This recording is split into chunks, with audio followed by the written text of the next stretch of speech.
అని ఒకటే తెగ బాధపడుతున్నారు. నేను కూడా బాధపడ్డా. అయ్యో ఇంత పెద్ద 75 ఏళ్ల మనిషి ఒక ఆడపిల్ల గురించి ఇంత బాధపడుతున్నాడా? నాకైతే అసలు చెప్పుతో కొట్టాలనిపిస్తుంది వీళ్ళని.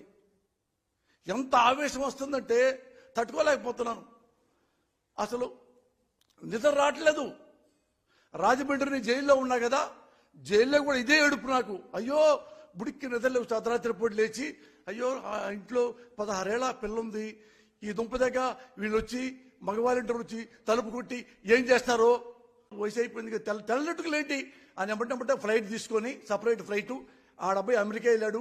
ఆడ ఆ ముందు లేదంటే ఎట్లే వెళ్ళాడు. ఎట్లే వెళ్ళి ఆ ముందు తలకి రాసి లక్ష్మీపార్వతి గారికి దాన్ని మళ్ళీ నల్లగా చేశాడు. అంత నాకు గొప్ప ఆడది. ఇలాంటి వాళ్ళు ఈ జగన్ ప్రభుత్వంలో ఈ వాలంటీర్ వ్యవస్థ పెట్టి ఇంత దుర్మార్గం చేస్తారా అని ఏడుస్తూ ఉంటే నేనేం చెప్పానంటే, బాబు గారు మీ కన్సర్న్ బాగుంది, కాకపోతే గుర్తుపెట్టుకోండి ఏమి లేదు గురువు గారు. ఇప్పుడు మనం ఉన్నారు కదా ఈ మగ వాలంటీర్స్, నేను భరోసా ఇస్తున్నా, ఏమీ కాదు. ఎందుకంటే ఈ మగ వాలంటీర్లు కదా, వాళ్ళు తలుపు కొట్టారు ఏం చేస్తారన్న భయం కదా. అస్సలు మీరు డోంట్ వర్రీ, ఏం కావద్దు. ఎందుకంటే ఈ మగ వాలంటీర్లు మీ కొడుకు లోకేష్ లాగా తాగుమూతులు కాదు, నీ కొడుకు లోకేష్ లాగా తిరుగుమూతు కాదు, నీ కొడుకు లోకేష్ ఆంబోతు కాదు, బేవర్స్ కాదు, లోఫర్ కాదు. మగ వాలంటీర్లు చాలా మంచివాళ్ళు సార్. అవునా అని పాపం చాలా మన బాధపడుతున్నాడు. ఏం పర్లేదు సార్, వాళ్ళు ఎరుంటే మగ వాలంటీర్లు ఇంటి గొళ్ళెం కొడతారు. ఆడదున్నా మగున్నా ఎవరున్నా కొడతారు. ఒక మనవళ్ళలాగా ఉంటారు, ఒక అన్నలా ఉంటారు, ఒక బిడ్డలా ఉంటారు. అంతే తప్ప నీ కొడుకులాగా ఓ పక్క పళ్ళెం ఓ పక్క గొళ్ళెం ఇట్లా మెయింటైన్ చేయరు. అందుకని మీరు ఆడపిల్లల గురించి మీరేం బాధపడకండి సార్, మీరే కన్నీళ్లు పెట్టుకోండి. ఇది నారా చంద్రబాబు గారి దర్శనం. సిగ్గుండాల నారా చంద్రబాబు అనేవాడికి ఎంత సిగ్గు లేకుండా పోయిందంటే, మీ అందరికి చెప్తున్నా, ఈ ప్రజలందరికీ, ఈ నారా చంద్రబాబు అనేవాడు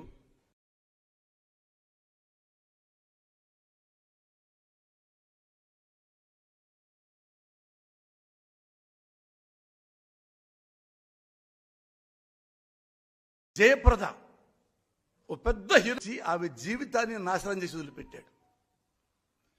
same the great NT Ramarao గారు ఇల్లాలు, ఆ విల్లాలని బజారుకి పంపించాడు.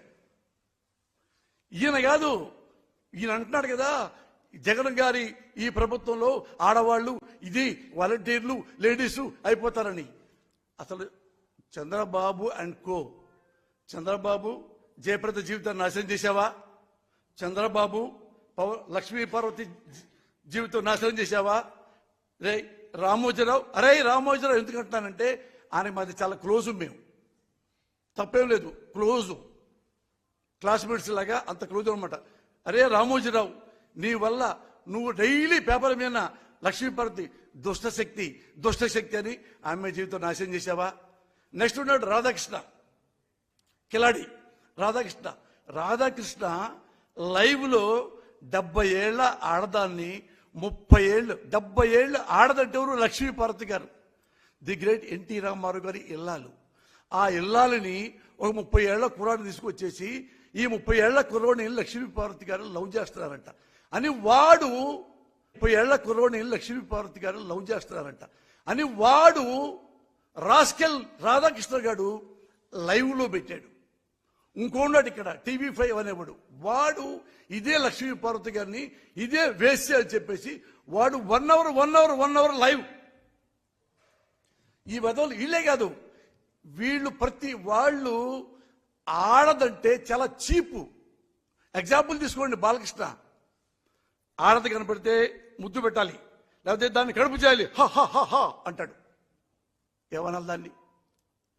వీడు కొడుకున్నాడు, తాగుతాడు, తిరుగుమోతు. చాలా చూపించి ఒకసారి అతను ఎలాంటి వాడు, ఎంత తిరుగుమోతో, ఆడదంటే ఎంత రెక్లెస్గా ఉంటాడో. ఆడవాళ్ళందరి జీవితాలను ఆడుకునేది నారా చంద్రబాబు అండ్ కో. వైసీపీలో చూపించండి, ఒక్కటి చెప్పండి జగన్ గారి గురించి, ఒక్కటి చెప్పండి జగన్ గారి గురించి. అందుకని ప్రజలకు నేను చెప్తున్నాను,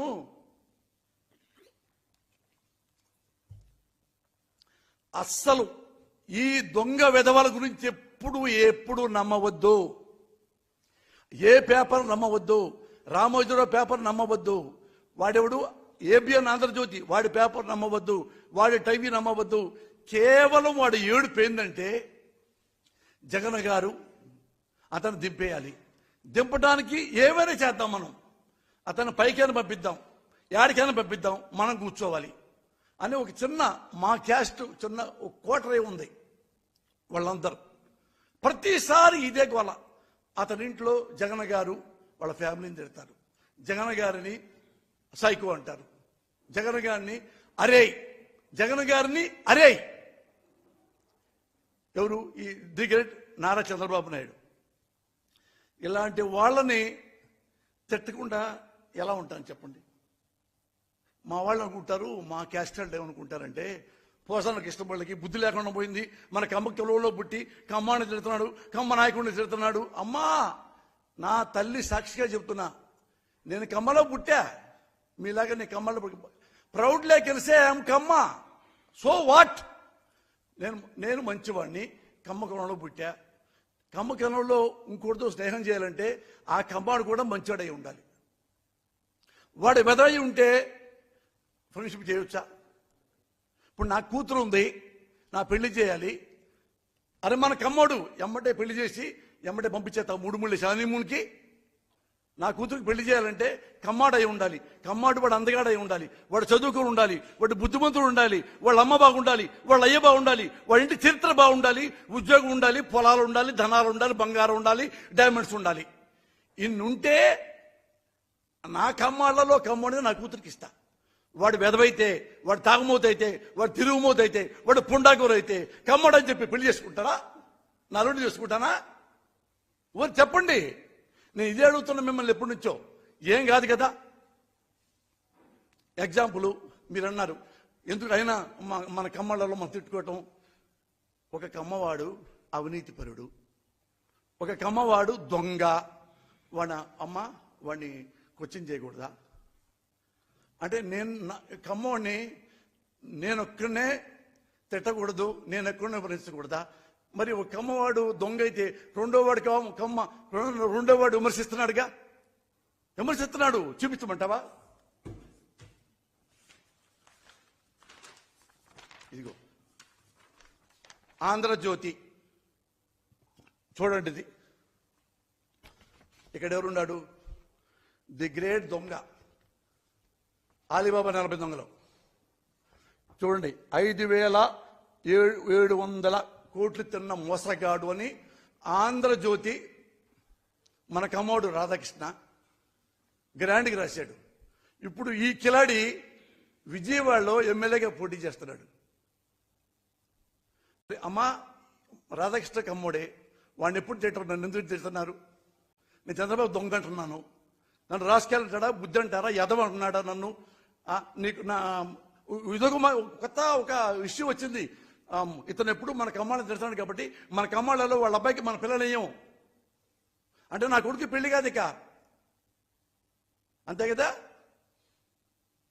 మా ఇంటికి రావాల్సింది కమ్మ కులం కాదు, కోడలు. అది కమ్మ అవ్వచ్చు, కాపవచ్చు, మాలవ్వచ్చు, మాదిగ అవ్వచ్చు, రెడ్డి అవ్వచ్చు, ఎనీ టైం ఎనీవేర్. వాళ్ళు మంచివాడే ఉండాలి, క్యారెక్టర్ ఉండాలి. కులం తీసేయండి, సరే కులం ఉందనుకోండి, మరి ఎందుకమ్మా మనవాడిని చేశాడు? ఓకే, రాధాకృష్ణ చేశాడు. ఇదిగో ఈనాడు పేపరు, రామోజీరావు మన గురువు కదా. ఎంత మన కమ్మాళ్ళలో దొంగలా కొడుకులుంటే అంత మనం ప్రేమిస్తాం అన్నమాట. రామోజీరావు అంత ప్రేమిస్తాం కదా. మరి రామోజీరావు మరి ఎందుకు రాశాడు?